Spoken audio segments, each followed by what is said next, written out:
Catch up with Joel Fitzgibbon, Labor's spokesperson on resources and agriculture. And Joel, you must be worried about this undeclared trade war that's breaking out between ourselves and China. G'day, Chris. Yes, I'm very worried, but not quite as worried as those in the meat industry, the red meat industry, or indeed our grains producers, in particular our barley producers. So this is very, very serious. And you've just made the point, talking to Pauline, that there is a general fear that this could be just the first shot across our bow. There could be more to come, and that's why the government should be focusing all of its attention on this very, very serious issue. Do you support the way the government's handled this so far, effectively de-escalating it, talking about individual trade disputes, saying that this they don't believe this is any sort of retaliatory measure from China? Or do we need to be honest and more upfront about this? The key point, Chris, is that our national interests and our trading interests are exactly the same thing. And you really do, as a government, need to have the capacity to ensure that we keep our strong working relationship with our major trading partners while also looking after our national interest. And the reality is the relationship between Australia and our largest trading partner has deteriorated in recent years. All those you talk to in the agriculture sector say that. All those in other processing industries say that. And I think it is time that Scott Morrison resist the temptation to go for local domestic votes to build his own domestic political capital at the expense of these important international relationships. Do you think this is being exacerbated, the damage from this is being exacerbated by the way the US President Donald Trump is spitting at China effectively, trying to blame China every day for this pandemic? And that makes it look like when Australia is just calling for an open, independent, transparent inquiry, we get caught up in that sort of that China-US bun fight.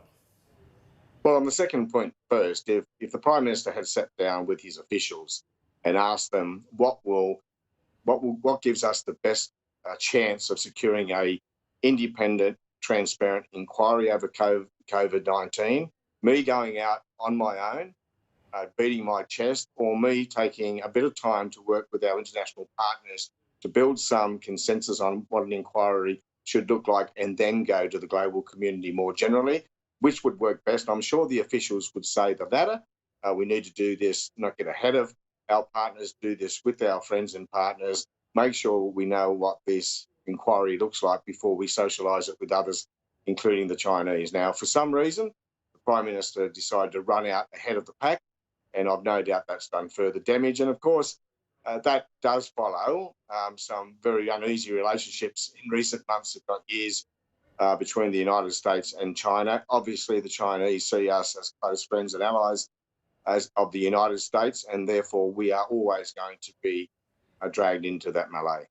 Yeah, well, that work is going on now, especially through the G20, to get that international pressure for an inquiry, international consensus. But I take your point there about the chronology.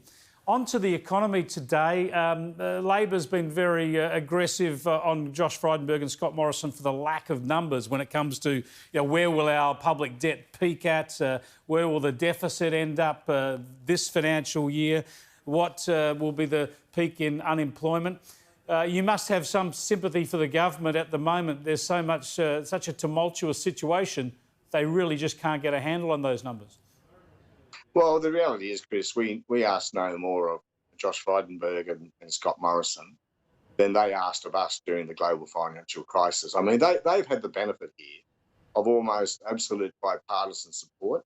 We backed every program. We've provided constructive criticism where we believe these programs could be better designed.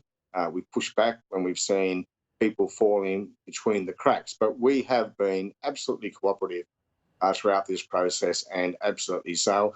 Now, that stands in stark contrast with the way they behaved when we were dealing with the global financial crisis, and we're asking no more of them now than they asked of us at the time. And I think the Australian people expect us, the opposition, to be holding the government to account. Now, they might want to argue that it's too hard to predict, but they were pretty quick to predict when they build a budget surplus. And of course, that's all history now. Yeah, ain't we all? You've both been in that situation now in recent history. But of course, we'll know in October. Do you expect any additional figures before the budget in October? Well, there's no excuse, I don't think, to provide rolling information about the state of the budget in these circumstances. They'd be talking to Treasury every day. They'd have modelling updated on a regular basis. I think the important point there is that we need to have some certainty about when the Parliament is sitting. You can't have the Treasurer reporting to Parliament if the Parliament's not sitting. So we should focus first, as we did today, on getting some certainty about when the Parliament sits. The Parliament sat throughout the First and Second World Wars, it sat throughout the global financial crisis, and it should be sitting now. A national crisis is no reason. June and July much, though, does it? We don't normally have much Parliament in June and July. You have a 6-week block in the middle of winter when you normally all head off overseas. But you'd want to be back in August, wouldn't you?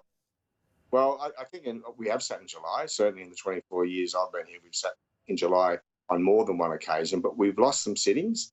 But more importantly, we don't have any certainty about when we will sit again. So it would be a very good start for the Prime Minister tomorrow to come good and to release our sitting calendar, so we know exactly when the Parliament will be sitting. We know exactly when budget estimates processes will take place, for example. A national crisis, an international crisis like this, is no excuse to stop the wheels of the People's Parliament.